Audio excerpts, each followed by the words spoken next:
തലസ്ഥാന നഗരത്തിന്റെ ഹൃദയഭാഗത്തായി കുട്ടികൾക്ക് വേണ്ടി ഒരുക്കിയിരുന്ന പാർക്കിനോട് കോർപ്പറേഷന്റെ അവഗണന. ധാരാളം കുട്ടികൾ കളിക്കാനെത്തിയിരുന്ന കവടിയാർ ചിൽഡ്രൻസ് പാർക്ക് ഇപ്പോൾ കാടുപിടിച്ചു കിടക്കുന്ന ഒരിടം മാത്രമായി മാറി.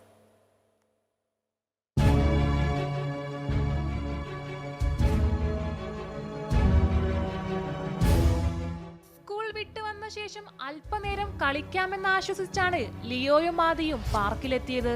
അകത്ത് കയറിയപ്പോഴാണ് കളിക്കോപ്പിന് മേലൊന്നും കയറരുത് എന്ന അമ്മയുടെ പെട്ടെന്നുള്ള ശാസന. കാര്യം പെട്ടെന്നവർക്ക് മനസ്സിലായില്ലെങ്കിലും പിന്നീട് അനുഭവം കൊണ്ടവർ മനസ്സിലാക്കി.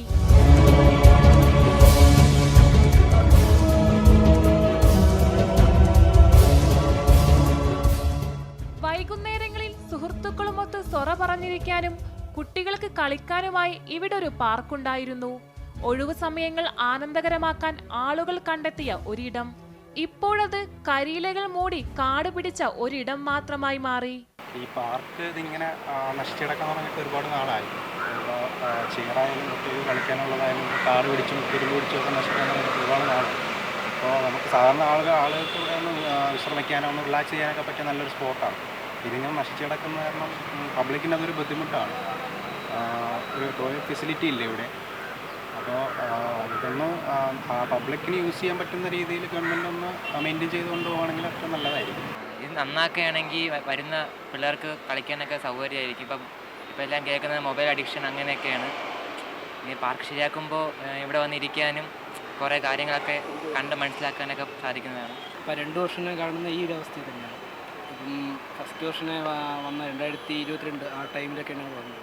ആ ടൈമിൽ കുറച്ച് കുഴപ്പമില്ലായിരുന്നു. പക്ഷേ ഞാൻ എത്രത്തോളം സ്കൂളിൽ പഴകാൻ തുടങ്ങുന്നു അത്രത്തോളം ഈ സ്ഥലവും കംപ്ലീറ്റ് ആയിട്ട് നശിച്ചു തുടങ്ങിക്കൊണ്ടിരിക്കുകയാണ്. പിള്ളേരെ കൊണ്ട് ഞാൻ ഇന്ന് പാർക്കിലോട്ട് വന്നതാണ്. അപ്പോൾ ഇവിടെ ഇങ്ങനെ പുല്ലൊക്കെ പിടിച്ച് കിടക്കുന്ന ഒരു അവസ്ഥയാണ് കാണുന്നത്. കുറച്ച് കാലങ്ങൾക്ക് മുന്നേ നല്ലൊരു പാർക്കായിരുന്നു ഇത്.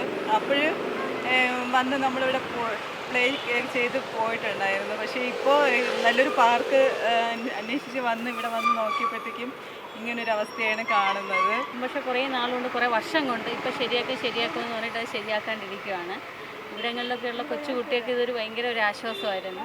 അപ്പോൾ ഞങ്ങൾ ഈ മ്യൂസിയത്തൊക്കെ പോകണമെങ്കിൽ ഭയങ്കര റഷാണ്. അപ്പം ഈ പാർക്കൊന്ന് എത്രയും പെട്ടെന്ന് ശരിയാക്കിയിരുന്നെങ്കിൽ കുഞ്ഞു പിള്ളേർക്കായിരുന്നാലും ഇവിടെ ഒന്ന് കുറച്ച് നേരം ഒന്ന് റിലാക്സ് ചെയ്യുമ്പോഴും എല്ലാവർക്കും വലിയൊരു ആശ്വാസമായിരുന്നു അത്. തുരുമ്പെടുത്ത കളിക്കോപ്പുകൾ, നശിച്ചുപോയ ഇരിപ്പിടങ്ങൾ, ഉപയോഗശൂന്യമായ ബാത്റൂമുകൾ, പാമ്പോ പഴുതാരയോ വന്നാൽ പോലും അറിയാത്ത പരിസരവും, സാമൂഹ്യ വിരുദ്ധർ വന്നു കയറുന്നതിന്റെ ലക്ഷണങ്ങളും പാർക്കിനകത്ത് വേണ്ടുവോളമുണ്ട്. കവടിയാർ വിവേകാനന്ദ പാർക്കിന് സമീപമുള്ള ഈ പാർക്കിന്റെ അവസ്ഥ കഴിഞ്ഞ 2-2.5 വർഷത്തോളമായി ഇതെല്ലാമാണ്. പണ്ടൊരു ഇവിടെ ഒരു പാർക്ക് ഉണ്ടായിരുന്നു എന്ന കാര്യം തന്നെ ഇപ്പോ സംശയമാണ്. കോർപ്പറേഷന്റെ ചെറിയൊരു കനിവ് മതി ഈ പാർക്കൊന്ന് ഉയർത്തെഴുന്നേൽപ്പിക്കാൻ. ക്യാമറമാൻ വിനേഷിനൊപ്പം അർച്ചന രവീന്ദ്രൻ, അമൃത ന്യൂസ്, തിരുവനന്തപുരം.